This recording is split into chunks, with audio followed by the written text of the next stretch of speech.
Good evening and welcome into the first edition live of Tribe Talk here from Percussion across on Highway 34 across the railroad tracks here in OCO. I'm Damon Helgable, joined by the head football coach of the Clarke Indians. That is Duane Matthess. And Coach, first off, thank you for taking some time here this evening on this Tuesday night to join today. And obviously this is a first for both of us. This is different. We're normally just meeting in the office, and something a little different here and makes it a little bit more interesting. Yeah, always trying to find a way to step up our game and take it to the next level. And normally we're sitting in my coach's office on a couch and a chair, just having a chat between us. But I'm excited. I think anything to energize our fan base and get them more engaged is anything that's going to be better for our community, for our program, for our athletes. Absolutely. We want to thank everybody watching on our YouTube channel right now. If you are on YouTube, you have the opportunity to submit some questions. We'll answer throughout the night here.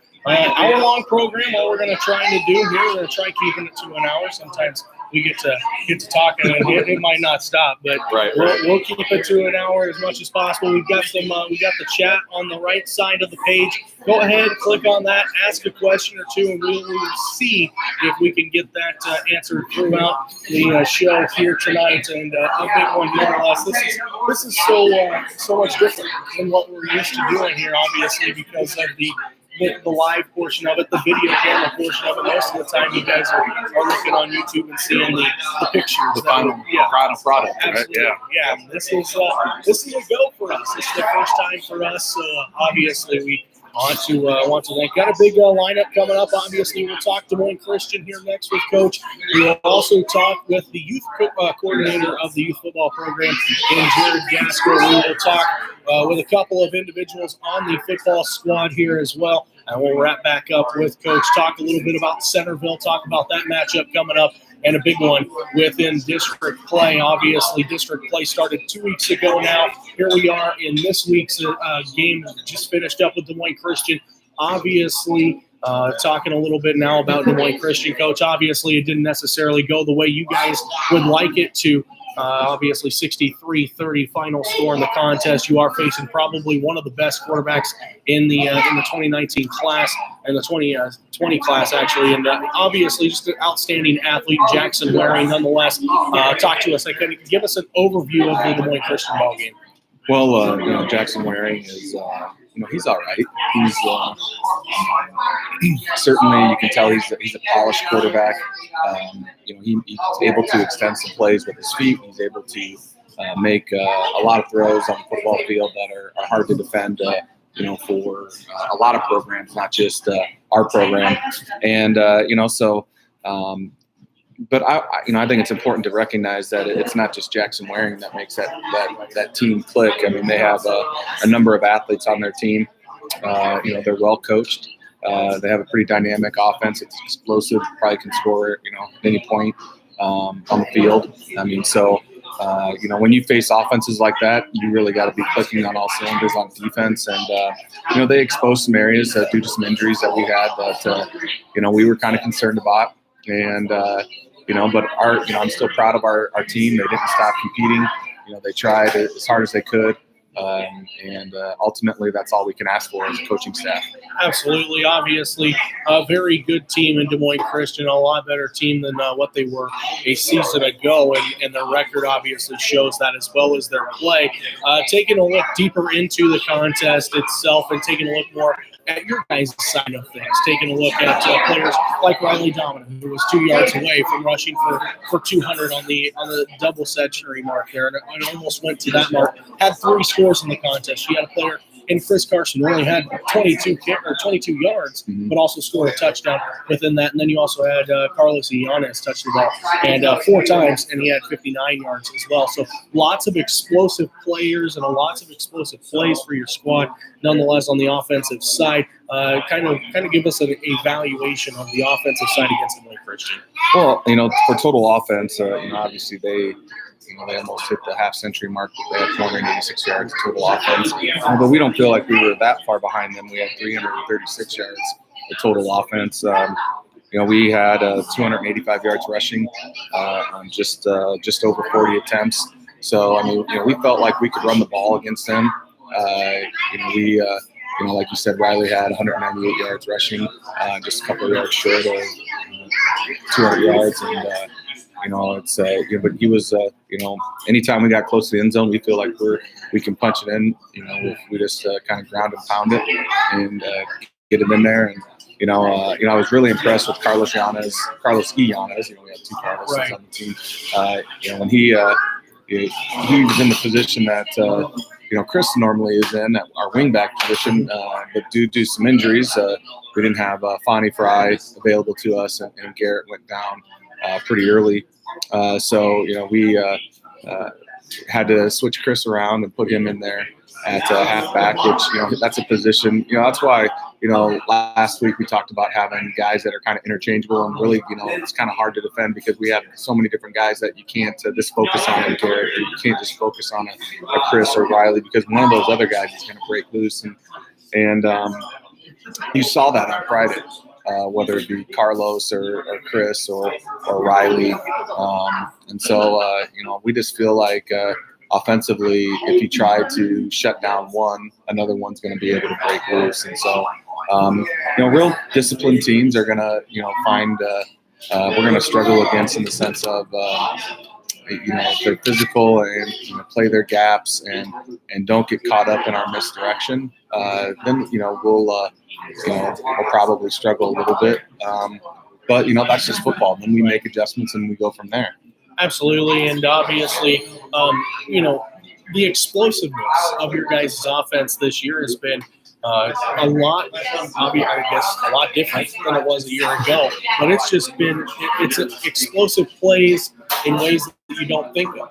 It's explosive plays when you're talking this day and age in football is 55-yard touchdown passes, spectacular plays, stuff like that. You guys are doing it the old school way. You're hitting it on the ground, and you're hitting big plays on the ground, and it's all because of that misdirection, all because of the fact that you guys are able to kind of deceive where the football's going. Right, and that's what I love about our offense, to be honest with you. I mean, in this day and age when teams are like a Des Moines Christian, who like to, bring back the basketball game to the football field, and we'll spread you out thin and try to play a little pitch and catch and all that stuff.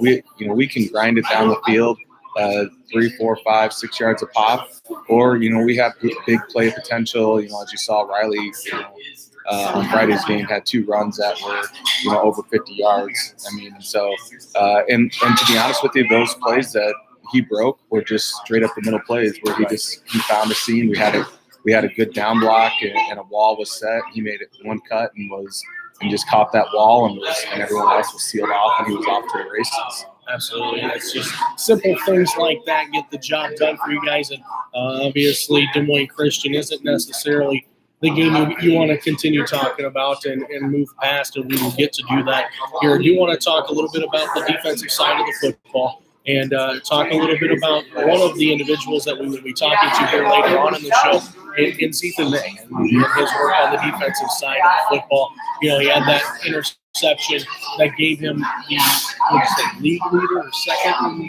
the district now? Yeah, Ethan right now is second in the district in interceptions. He has 3 interceptions right now. District leader, has 4 interceptions. So he's right behind that person. And the thing that I think that makes it even more impressive with Z is he's not the biggest guy out there.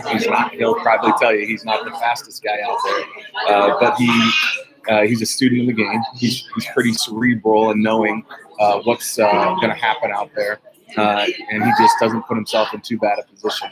So he's there to react. The interception that he had against Des Moines Christian was just an outstanding break on the ball, and it was not a great thrown ball by Waring. It was a low throw, and he just reacted and got low and scooped it up before it hit the turf, and we were going the other way. So I think Zeethan is what's even more impressive too for me on Zeethan is he didn't start the season as our first string cornerback. We had Brian Avalos and Peyton Winship back there, right? And he would have been like our next person in in regards to defensive players, but due to some injuries to those guys, he's really kind of grabbed that opportunity by the horns and really ran with it and taken ownership of it. He's just done a really outstanding job. So I just look forward to seeing his growth throughout the season. Absolutely, and obviously you got a lot of young guys, a lot of young players that are able to get that advantage and move forward. Last year, a very young team, and this year it shows the progress that you guys were able to make from year 1 to year 2. When you take a look at the Des Moines Christian game now, what are the learning lessons from this ball game? What are some things you guys took away, obviously, that didn't go in your favor, the things that didn't go well? What are some of those learning aspects from this football game that you guys would like to take and use as learning lessons? Well, I think anytime that you get down by that much in a game, it's something that you want to see really what your team is made up. And, how they react to that. Do they want to just, kind of hang their heads and not really, kind of get out of the game as fast as possible kind of deal. And I want to see what our team's made up in the sense of, do they want to fight and try to claw and scratch their way back into it? And, ultimately, Des Moines Christian came out on top, but, just like you saw last season, we had to challenge the kids a little bit because it did seem at some times that they were, kind of trying to feel a little bit sorry for themselves and the fact that they weren't performing as they'd like to be. But, they pulled it together and still went out there and had to execute. And, we still put up, we put up 24 points in the so obviously a lot to work on that and continuing on the success side of things. Obviously, you can take a look at that fourth quarter and that as a success in its own right. Talk to us a little bit about those things you want to continue seeing the guys do week in and week out that they are doing right now, that you guys are continuing to do and finding ways to get the job done. Well, obviously, go out and compete at a high level, and execution is a big thing, regardless of who's in there. And that's why we talk about constantly, like when we're in practice. You never know when it's going to be your time to be called upon. So they need to make sure that they're locked in. We've used that term quite a bit this season, make sure that we're locked in mentally during practice. So when it's your time to get that call and step in, you're ready. And, I think there's probably no greater example when you look at Carlos this weekend, or this last Friday. He was out for the first 4 games, and so this is essentially his second game that he could have been back. He's had some JV games. Our game against Sadell, he didn't get a whole lot of action because he was banged up a little bit. But he took advantage of his opportunity on Friday, and he had over 50 yards rushing, on absolutely carries. So he, and that's not a position that he's got a whole lot of practice on during the week. So we were pretty pleased that his performance, and it's forced us to kind of take a look at and say, well, maybe that's a player that we really haven't been paying too much attention to, that we need to recognize and pay attention to. Absolutely. Coach, we'll let you step aside here real quick. We're going to bring up assistant coach Jared Gaskell in, the youth coordinator as well. We'll bring him up here, talk with him a little bit, and we'll come back with you towards the end here and talk a little bit about Centerville. And we'll talk about that coming up next. Okay. All right, coming up next, thank you. And that is the head football coach of the Clarke Indians, Duane Matthess, and he will join us again here towards the end of the show. Coming up now will be the youth coordinator and the assistant coach as well on the high school football team is Jared Gaskell. He'll join us here in just a quick second. Do want to thank Percussion, the restaurant, and Amy and Bruce Zimmerman for hosting this and having this opportunity to bring us the show here. Absolutely fun to have this entire environment here. And now joining us is the assistant coach and youth coordinator of the Clarke football program here. It is Jared Gaskell. And Coach, first off, thank you for stepping up here and talking with us tonight. Sure. Yes, thanks for having me. Obviously, it's been been a trying transition for everything. You got the youth coordinator position. You've been able to take over that. Kind of talk to us a little bit about your side of things. Yeah, sure. So I talked to Coach Matthess just here in the winter time, and he was changing in the youth program where we were in a private Iowa league, and we wanted us to move to the YSF league, and it's a little bit less coach involved and more of a coordinator position than I guess just more organization, if you will. And so it was kind of a learning curve for sure for me this year. It was a great learning experience, and I think we've got great coaches there. And I think it's been great. It's the best numbers we've had in years. We only do tackle for 5th and 6th grade, and 3rd and 4th grade is flag. I run that as well the 1st and 2nd grade. So. Absolutely. It's obviously a very good program. A program I'm involved in as well, and get to experience that firsthand. Let's talk a little bit first off the reasoning behind doing this. I guess what was the reasoning behind moving from the Pride of Iowa League to where you guys are at? Yeah, sure. So one thing I guess I got involved kind of in the middle when Matthess already made the decision. So all I can say is for the YSF, they're a very well organized program. They're very big in the state of Iowa. They have a regional director, so we get brand new equipment. We signed up a little bit too late this year, so next year we'll get all brand new equipment. They refurbished our helmets this year. Anything that we need, they help us out. It's a cheaper league for us, money-wise. For our players, they don't have to spend as much money as they were spending. It is a little bit more of a travel, and we're trying to get more teams down here on the southern half of the state. So that's one thing that I know myself and the regional coordinators. So I think it's great things for YSF. I can't say enough good things about how they treated us being in the first year. Absolutely. It's seemingly to go very smooth. The transition's moving over nicely on that aspect of it. Let's talk first on the flag football side. It's the younger kids and the grade level that they are in, and kind of the things that they're learning basics-wise here in the early portion of their football year. Yeah, sure. So, this year it was 1st and 4th grade. So what we did is we combined the 1st and 2nd graders together. We combined the 3rd and 4th graders together. 1st and 2nd grade, very elementary. We're teaching them pretty much how to pass, how to catch, very simple things along that nature. In the 3rd and 4th grade level, actually, I was coaching that with a buddy of mine who's a graduate of Clarke, Drew Redmond, and we were teaching similar things, but we were actually teaching them our offense. So we were teaching spin back, half back. We were teaching them 400 spins, so quarterback spinning on that. So we was teaching them our plays, and that's how we ran when we played in games. We ran our play, every single one was our play, and so that's what we're trying to get to is run that in the 3rd and 4th grade level to the 5th and 6th, 7th and 8th. So by the time we get to the varsity, it's 2nd grade. So yeah, and I think it was great. It was a little rocky at some points, to say the least.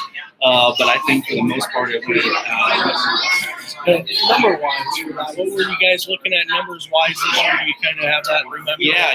So we had about 20 3rd and 4th graders out, and about 25 1st and 2nd graders out. So we were about 50, pretty close to 50 between 1st and 4th grade. And I think next year, because this was our first year in there, I think with a little bit more promotion, on my part especially, I only expect our numbers to go. Obviously, good reason to do that. And now moving up to the next level, your 5th and 6th graders, this is the padded league, and those guys were able to be a part of that, and those young players starting to learn their game with pads on. Yeah. So we have great coaches in that. Yourself as a coach, and being a graduate of Clarke. Sandberg and Bill Watson and Andrew Smith.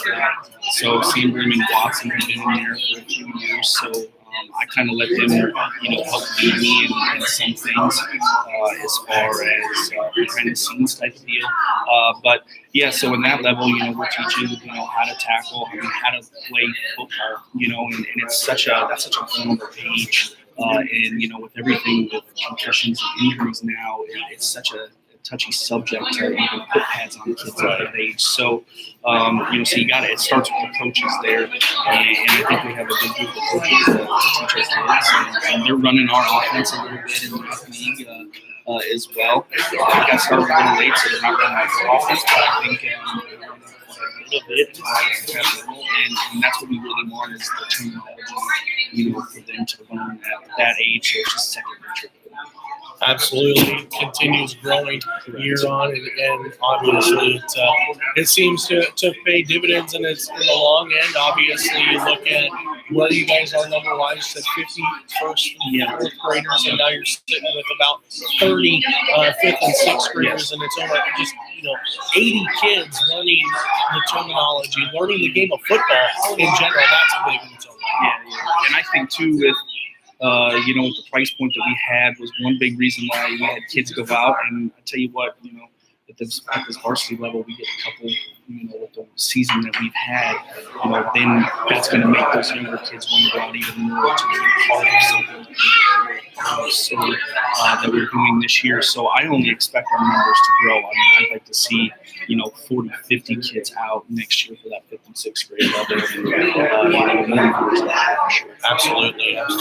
Changing gears just a little bit, you are also an assistant coach on the high school team, and a lot of time taken up, I'm sure, on that front. Yes. But talk to us a little bit about your experiences so far with this high school group and coaching one of the teams that has been probably one of the most successful teams in the last 15 years at Clarke. Yeah, and I take great pride in it because this is my first season as a high school football coach. I played for several years at different levels and wanted to get into coaching, and knowing Tracy Johnson from back in high school, he was a Valley guy, I'm a Valley guy, and so getting involved in the youth and the varsity level and getting to know the kids and being a part of something where if we win or when we win on Friday, that's something that these kids haven't had a season. I mean, they've never seen a season. So to come out the way that we have, we're definitely not where we want to be, but it's in the right direction. And I think that's what's all about building a legacy, and that's what Coach Matthess is trying to do. And I want to be a part of it. I'm a part of this community. I choose to live here. My kids are coming up in this program, so it starts. This is the foundation, and it's only going to improve. Absolutely. And talking a little bit from your perspective of what you've seen of Centerville, we'll talk with Coach a little bit too, but from the assistant side of things, what have you seen from Centerville? Kind of give us a quick overview on them. Yeah, sure. So they, they're fighting the injury bug just like we are. And it's next man up for sure. They didn't really change much on their offense. They're a very lead option type of team. So that's a challenge for us on the defensive side for sure.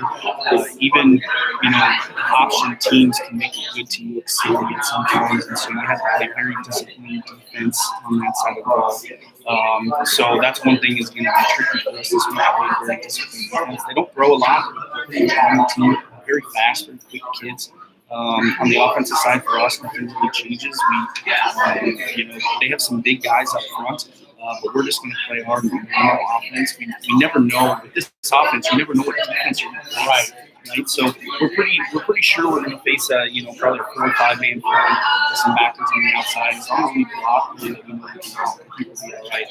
We're a pretty physical team, and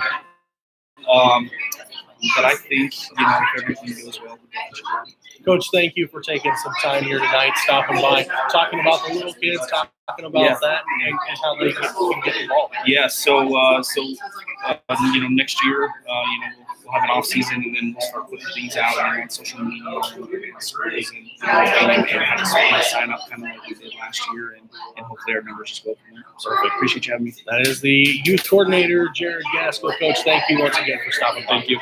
All right, coming up next, we will talk with Zethan May. You are listening to Tribe Talk live here from Percussion, just across the railroad tracks on Highway 34. Zethan May will come up here next. Want to thank everyone involved in this again, and obviously if you are watching on YouTube, you have the opportunity to chime in as well.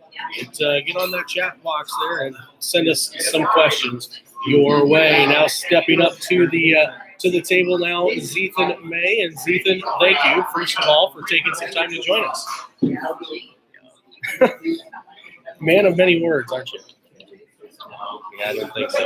All right, you obviously we bring you up here for a big part of this is because of the fact that you're the number 2 guy in the district right now for interceptions on the defensive side, and obviously you've done it in a lot fewer games than a lot of those guys have.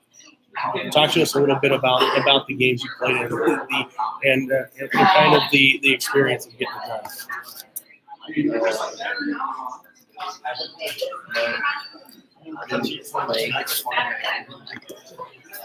Like half of the year. Just the game. That was the first game I started. Try to think about So when you step into a role that you're not necessarily studying right out of the gate, what's that kind of transition like? What's that feel like?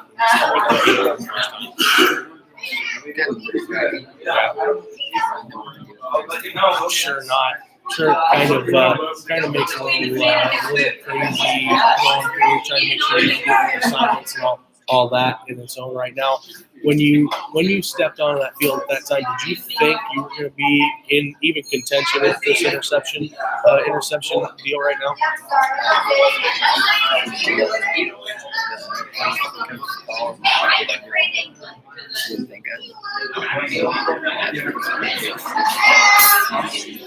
Now you're at this point. You've got those numbers, and you are the number 2 guy in the district as far as interceptions go. How do you continue that? How do you continue staying with it, staying the course, and moving forward? Just keep doing it. Play better season and play the ball. Now, football's not only the only sport you're a part of. Talk to us a little bit about some of the other things that you do within the school. Well, baseball.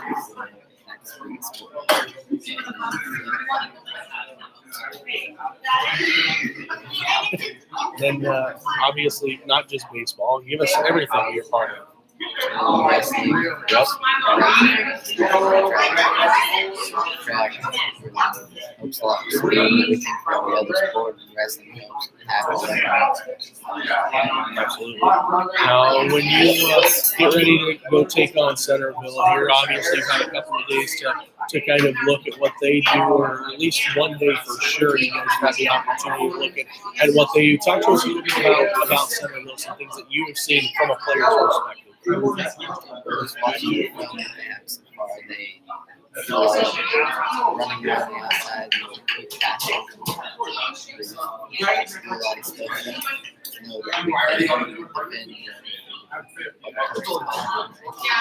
Now, obviously, that plays a little bit on your part, being a corner, being that outside kind of guy. Talk to us, John, for you on the defensive side. What's going to take from you specifically when you guys get to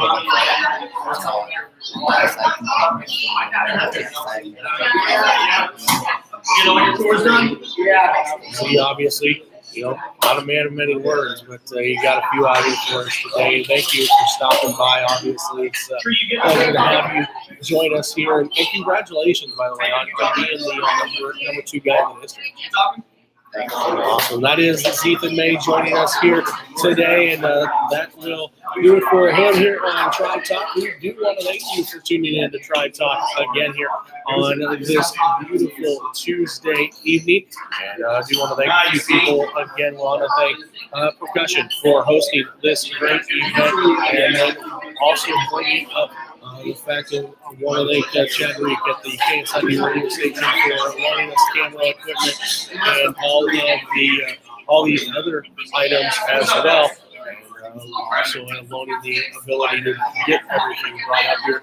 Looks like Riley Dominic is going to join us next here on the show. And we've talked to Riley quite a few times here on Tribe Talk. Now we're going to talk to him live for the very first time. We'll see if we can't get a few words out of him. And obviously, he's a guy who likes to get on this show quite often. Riley, how are you doing today? Doing great. Awesome. Thank you for joining us. Obviously, this is a different atmosphere than what we're used to when we do this show. Normally, when we're sitting down, we're talking and kind of just recording. Now we get to sit out here in front of the camera, get to see some other people as well come out, and also be out in the public eye.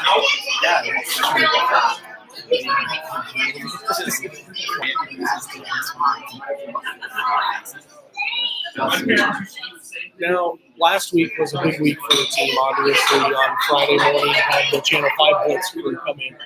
Talk about that experience first of all. That was so cool to see. A lot of different people coming out to support you guys on that Friday morning. But just the fact that you guys were the game of the week for that. Talk to us about that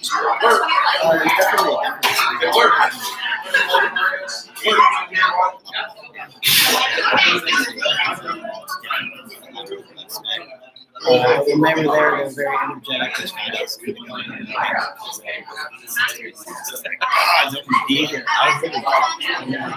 they gave us towels and stuff like that.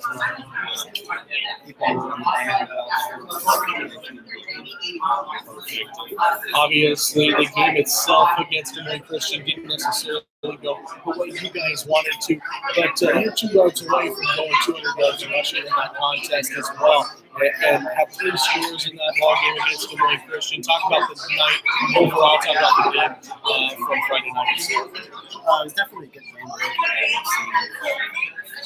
Quarterback that actually can take apart the defense and pass that, so it's definitely different.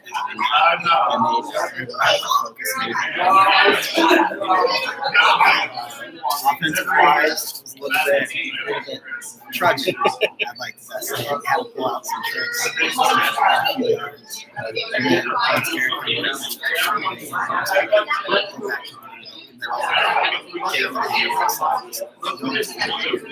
Absolutely, and obviously it was an assignment-based kind of game too, especially like you said against a team like Duane Christian, who is very much of a disciplined team, more or less than what we've seen in weeks of past. A very disciplined team in its own right. Talk to us about that portion of it and where you felt the change in the game kind of went, the change in the pace.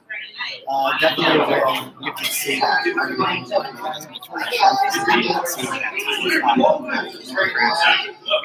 get back. We gotta get ready to go again. It's just plan for play match.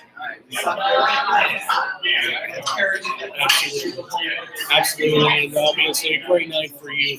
Both sides of football, leading tackler as well. I had 5 tackles to lead the team there. You and Chris both led the team with 5. Had 3 scores on the night, led the team there, and led the team in rushing at 198. Now, at one point this year, you have been moved to the wingback spot, and then Peyton goes down with his knee injury, and you're moved back to quarterback in that situation. What's the transition from moving back and forth, and then now knowing and taking over this role and taking over these and being the leader on the field for this team? I mean, you just got to take it.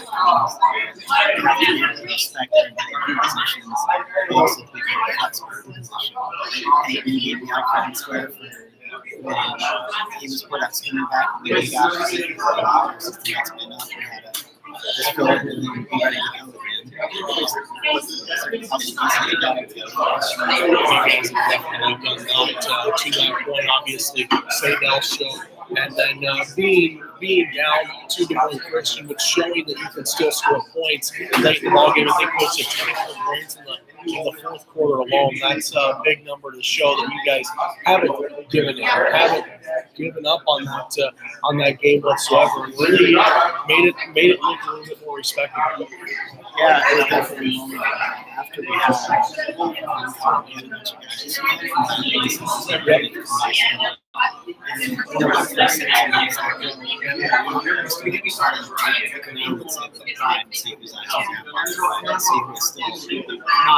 in the game yet, and so then that's what we did. In that game, we were like, all right, I know we're down, but yeah, it's still so we don't need this to be able to. We just said, You guys definitely did that and scored those 24 points. That was huge. Moving forward, when you take a look back at that game and now using it to move forward, what are some things you guys have learned about yourselves as a team that you can use in future games here down the stretch? You got 3 more games, 3 big games coming up here down the stretch. Offensively, it's you just got to be ready to come. Sometimes we're just too soft, not really like letting things just kind of work on themselves. And then you just have to find the rhythm, which takes a little bit. And other things will just come out ready. So you just need to figure out how to come out again. Let's go. Defensively, it's just doing our assignments. People like to not fly around as much as they used to. Times they get it out. But then we have to realize you still got to have fun with it. Right. Absolutely. And it's obviously done wonders for you guys. Now, we have talked on this show in the past about what has been the difference from year 1 of Coach Matthess to year 2. We talk about team chemistry and how that has been probably the biggest change for you guys. When you look at that as a whole, where was it? Where was the time you guys said we've got to buy into each other as well as buy into what they're talking about?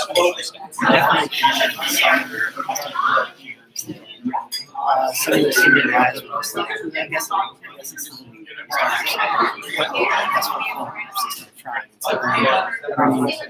mainly the seniors stepped up and we want to make this the best season. It has shown so far, sitting right now with a solid record moving into week 6 of the season. Can't believe we're week 7 of the season. Can't believe it's already that far into the year. I mean, when you guys are playing, I'm sure it goes fast too. So now you sit here, you're sitting at a solid mark, moving 3-3 mark right at the moment. Have a couple of big matchups coming. Have Centerville on tap next, and from a player's perspective, when you look at Centerville on film and some different things that they do, what is it that you guys are doing? Defensively, they do match blocks and that players and fight in have this big ones. And offensively, being able to just having the line being able to ready to go out. Because our backs are ready to go. Times just to go.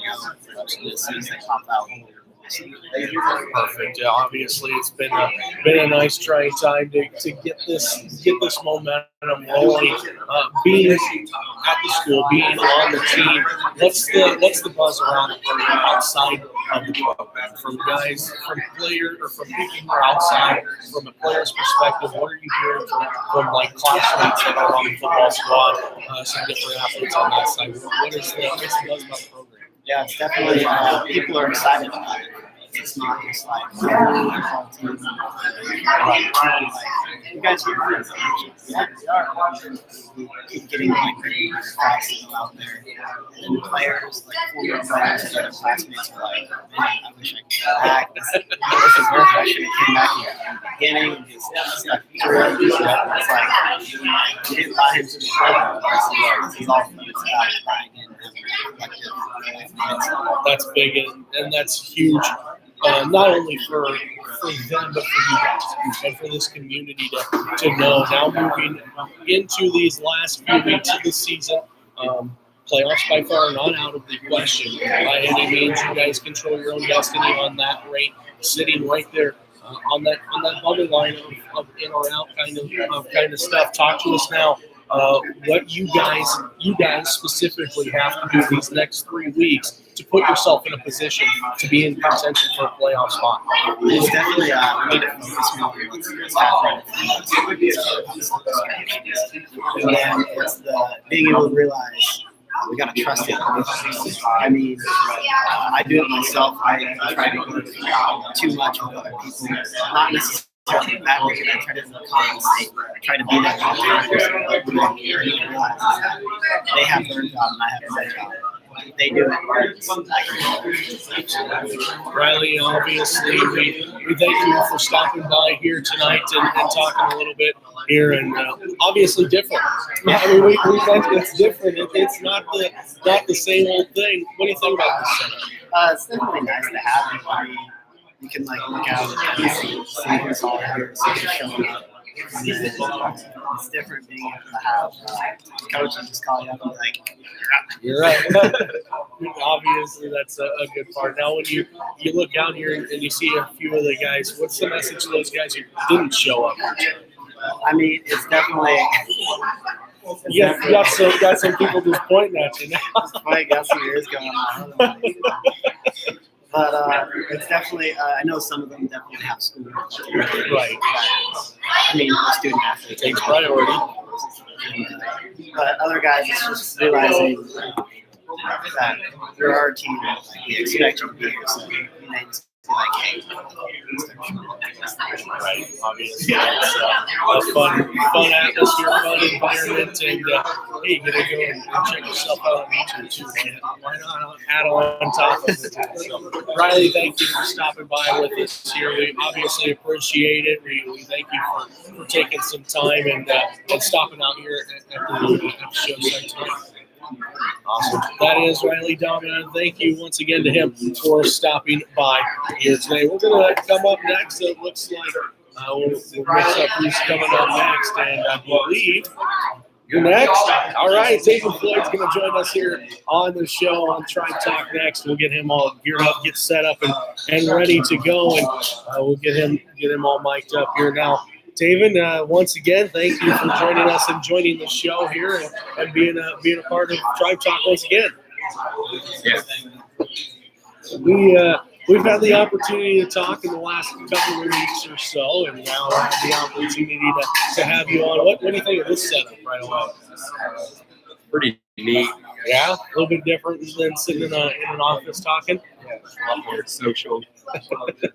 Think we should continue doing it? I like hearing that. We got it right here. This guy right here says we need to continue doing this, so we will continue keeping on with that. Now, Taven, talking a little bit about the game itself against Duane Christian from the players' aspect. Kind of give us your overview of the ball game. It was awesome. Yeah.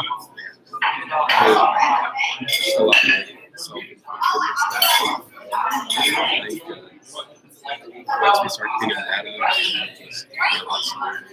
It's like great to be fast and there's a real thing we're looking at it.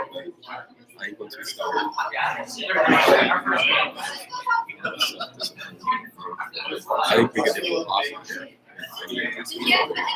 Absolutely. A big stretch of games coming up. Final 3 games of the year yet to come, and a big one here this week in Centerville. That's a big matchup coming up in its own right. Let's talk a little bit about Centerville. Some things that you guys have seen from film, from watching, and some different schematic things that the coaches have brought up from players' perspective on that as well. Talk about Centerville. I remember last year they were kind of a dirtier team. Yeah. And they usually fight.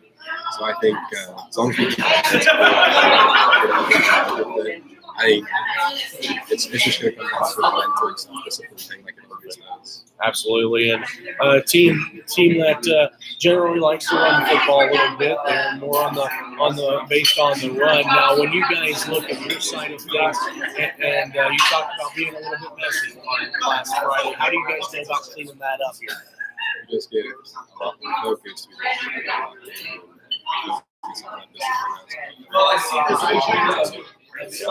Now, we haven't had the opportunity to talk since the homecoming night and activities, but you were also a part of homecoming core. Talk about that experience and being on the football team as well.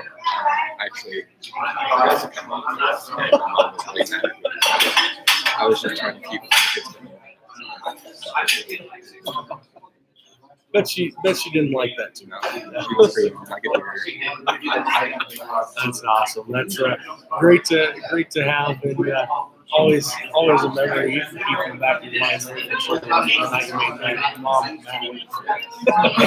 David, obviously it's been a fun year for you guys. Now moving forward, you got last 3 games coming up: Centerville, PCM, and then Sheraton. All 3 games are the final 3 coming up for you guys. Still hold your own destiny for the playoffs. What's it going to take to get the job done these next 3 games and find yourself in a good opportunity. What do you think is going to be the final three? You got 3 games left. What are you guys going to have to do in these final 3 games as a team to put yourself in a position to be a part of the playoffs?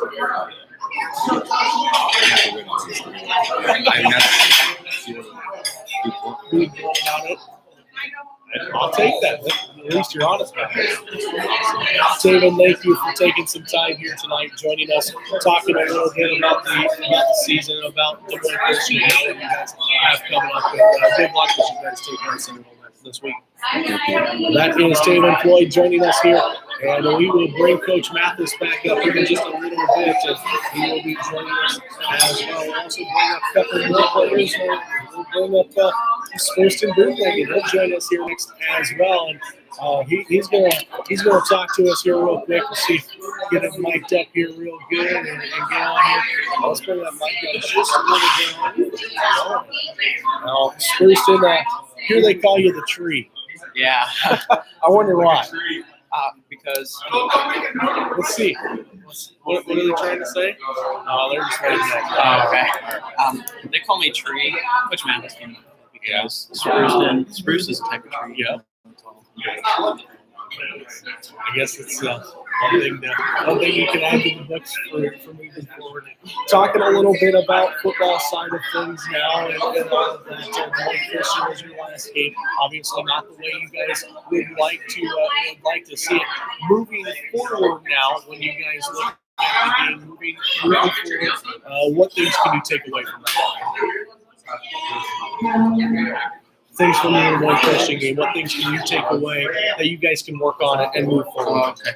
Definitely staying on our blocks as a line and just really working together as a team instead of kind of individually doing their own thing. Absolutely. You obviously are a big factor on that offensive line and really have stepped up as a young player and have stepped up into a big time role. Being such a young guy, being such a young player, what's this experience? Yeah, it's a great experience. It's just definitely a big change in pace from middle school to straight to varsity. I'm sure it kind of hit you in the mouth a couple of times right out of the gate. Huh? Yeah, I'm sure. So, what's the transition from middle school to varsity ball been like in the last year? Practice. I guess it was during my first game, I was just playing defense, and after the first quarter, I was like 3 quarters of this left. But now I kind of got into it. It seemed normal. Absolutely. Another day in the office, pretty much. I'm sure. Awesome deal there. You've been a different piece in the equation this year. One of the young guys on the squad. When you get to be a junior or a senior, when you are playing this young right now, when you get to be a junior or senior, you think that's going to help you out in the stretch? Yes, definitely. I think you'll learn a lot more and get better experience. When you take a look here at this ball game that you have coming up, Centerville is the opponent, team that you guys are very familiar with in all grade levels. When you play Centerville and just everything, no matter what it is. Talk to us a little bit about Centerville, what you have seen on film from them, as well as some other things just that you have seen about Centerville, or you know about them, I guess, moving forward. You know much about them being such a new player in this game? No, not really, I guess. We can hear that during games they chop on. That's kind of what it is. Okay. Now, when you're on the defensive side, obviously, when that looks at it, talk to us. What's the change going to be when you face a team like the Chop Block? How do you guys defend that? Today we were doing some stuff on kind of what to do when they do that. Spurston, moving into the last few games of the year, from a player's perspective, what's it been like with the seniors leading you guys? Where have you seen the most growth in your game, as well as some of the other young guys that are around you? Where have you seen the most of the improvement? I'd say probably second or third game, we kind of just really started getting together and the seniors really leading. Kristen, thank you for stopping by here tonight, talking with us, and taking a little bit of time here. Thank you. That is Kristen Budenhagen joining us here on Tribe Talk. Again, want to thank everyone for stopping by and joining us here. Obviously, the very first time we've done this, so we will fix the bugs moving forward and move up onto this one. I try to get one more up here, but maybe not. Let's find out here next, and we will wrap up the first edition of this one. Do want to thank everybody for joining us here, and fantastic time here at Percussion. Yeah, thank you for listening on as well. Fantastic event to be a part of here on YouTube and Tribe Talk. Moving forward, bringing Coach up here now. We'll talk a little bit about Centerville and some other things. And Coach, we have one little message here when we get you set up here. Oh boy, Argentina. Holy cow! Do you know anybody from Argentina? I do not know anyone from Argentina. That's awesome. So, but I appreciate the support from Argentina. Absolutely. Looks like we're reaching a broad audience here on this, and that's kind of the goal of what this all is about. That's exciting. Awesome deal, nonetheless. We talked to all the different players here, Coach, and kept sending them up, and the message that they kept saying was, we've got 3 weeks to get focused because, there's still, you can control your own destiny to get into the playoffs right now. Absolutely. And that's the crazy thing right now is, if you look at our district, Centerville's at 0-2, Sabelle's at 0-2, PCM is 2-0, Yep. Duane Christian is 2-0. Right. We are at 1-1. We aren't, we're in second place in our district. Sheraton is 1-1 as well. Because they lost to PCM and then beat Centerville. So, we feel that we have a great opportunity in front of us. The message to the guys was, look,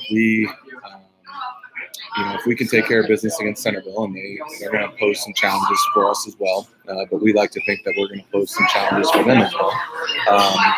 We could, get our 4th win of the season, which would be the most since 1995. Absolutely. I mean, so that's and we got 3 games to get that accomplished, and we don't. The message is, even if once we get that 4th game, we don't need to stop there. Nothing says that we have to stop there. Right. So that was the message. And you've got 3 opportunities coming up that put you into this situation. Now, me on the media side, you have to look at all the different rankings, different formulas and stuff like that. New RPIs came out last night. Yep. The new RPI rankings came out last night. You guys are sitting 20th right now.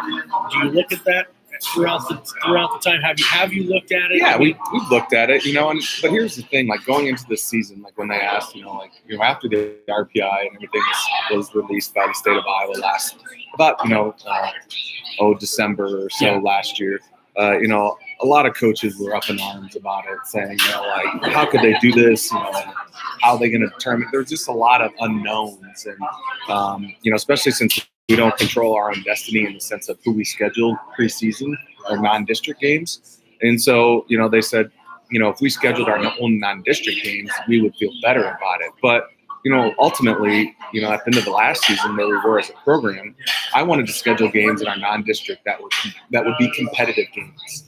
And if you look at our non-district schedule, all of our games were competitive games. I mean, even though the Red Oak game talked about, we ended up losing 17-3, but going into the 4th quarter there, it was 3-7. So Mount Air game, we lost, but we had our chances there. So all 4 of our non-district games were competitive. I mean, so I wasn't thinking about our RPI or anything like that when I reached out to those teams to see who would be interested in playing us. But it's obviously worked out in our favor a little bit right now because we're sitting 20th. Last week before the Des Moines Christian game, we were sitting 17th. And, they take the top 16 teams. So we were 1 spot out if they would have started the playoffs, at week 6. Right. Kind of. Yeah, at one point, you guys were sitting right there and in position to be in the playoffs. Had they started, I think, after week 3 or 4, Absolutely. when the very first ones came out, you guys were in position, and not just in. You guys were middle of the pack, I think, Right. like 11th at one point in Yeah. the RPIs. Now sitting here at 20th, controlling your own destiny moving forward. Let's talk a little bit about Centerville. Sure. Centerville's a team that's very, very, I guess, familiar with throughout the time. You're used to seeing them in every sport. Conference team out of the South Central Conference played Centerville within district the last probably 10, 15, 20 years. Who knows back when? Now you get this game here with Centerville, and it has a little bit of a meaning for you guys going on the road here. Yeah, and it's their homecoming game. Yes. I mean, so we know how homecoming games are. There's a lot of things, a lot of balls being juggled there, with a lot of irons in the fire. You're being pulled in lots of different directions, and I know they take great pride in their homecoming traditions. And we traveled down there last year to Centerville, so we'll make that trek down there again. Looking forward to it. Anytime that you have a chance to play someone on their homecoming week, I think it's kind of an interesting thing, because obviously, our way that we sell it to our kids is, they schedule you for your homecoming game for a reason. Right. So our kids are kind of, they're fired up about that. So I think they're gonna approach it with some great focus and intensity, and it's I think Centerville is going to pose some challenges as far as what they do offensively and defensively. They're a very aggressive team defensively. They'll bring lots of bodies at you. Coach Kavakovic is he likes to bring a lot of different pressure. I think offensively they're kind of I would say they'll bring motion, jet motion. They'll hand the ball off. They put a lot on Jackson Oker, who's their quarterback right now. They've dealt or had a hand that's been dealt. They've had a lot of injuries over there. I think they've had several injuries over there that have been season-ending injuries. We've kind of been through that as well. Half-heartedly, it's kind of nice to see that we're not the only ones, because sometimes you get those blinders on and you feel like, gosh, it feels like we're the only one that deals with injuries kind of deal. And obviously last year it was a little bit more elevated because the lack of depth that we had or didn't have. And this year, we have a little bit more breathing room in regards to that. So, but I feel their pain in that sense. And, you never want to see a kid go out with a season-ending injury that could also affect their other sports. And we have that ourselves with like Peyton Winship. He's going to probably miss the whole basketball season. This year, hopefully we'll get him back in time for track.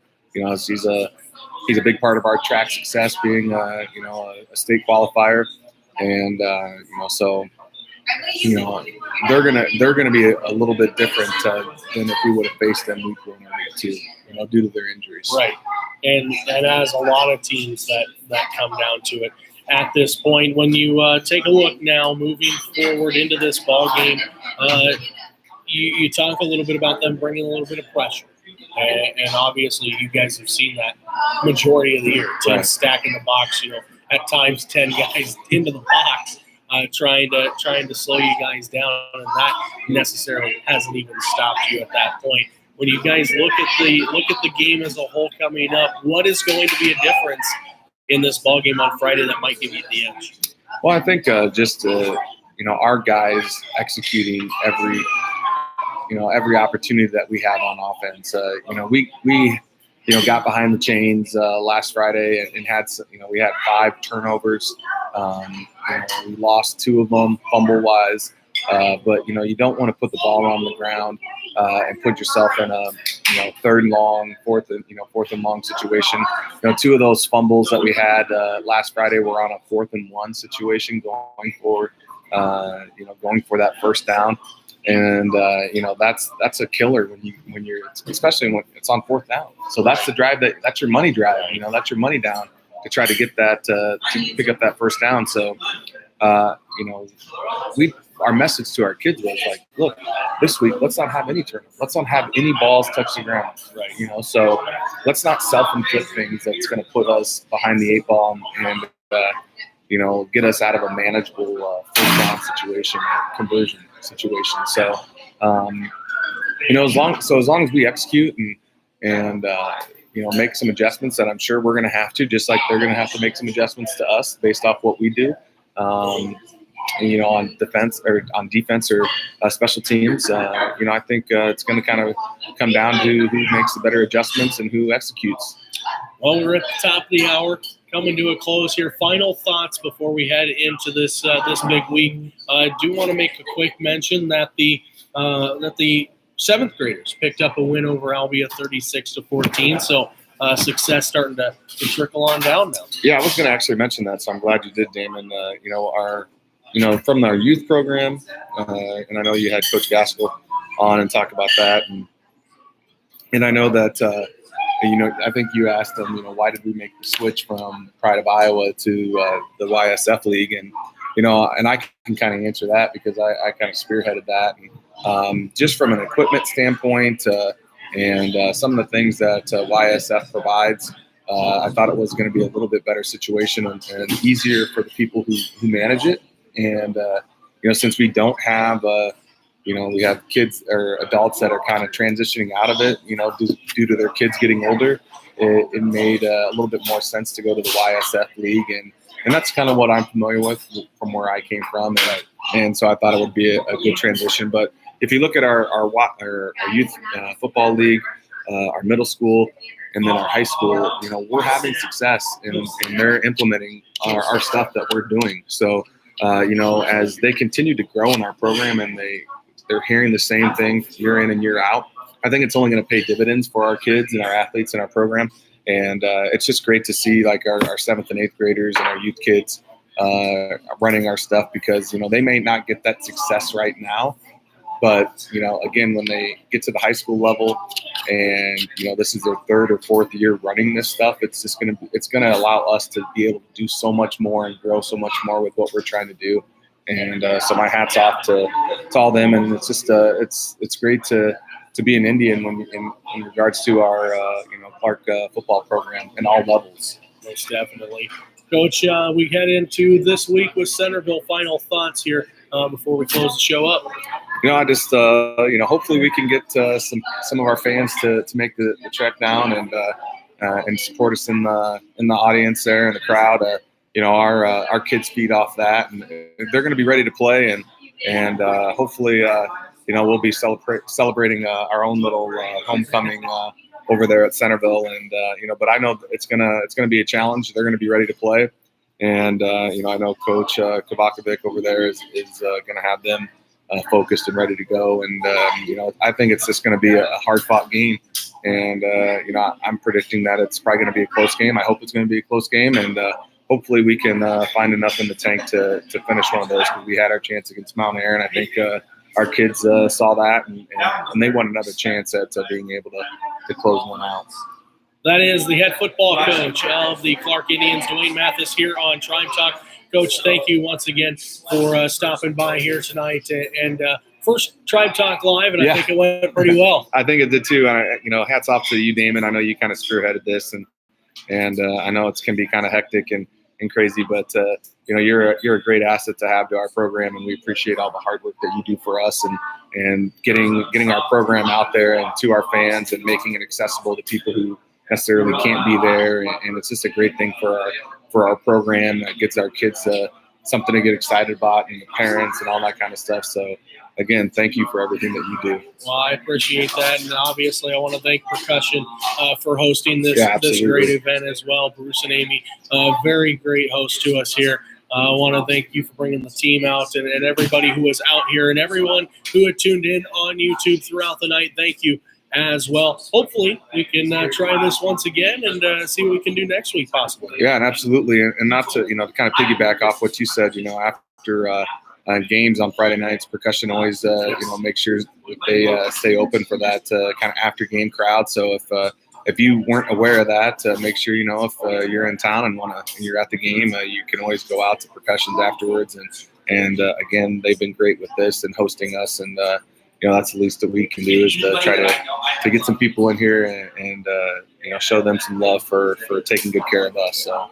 Absolutely. That's Tribe Talk for this week. We'll be back next week, hopefully live once again here from Percussion. For Coach Duane Matthess, I'm Damon Hogan saying good night, and this has been Tribe Talk.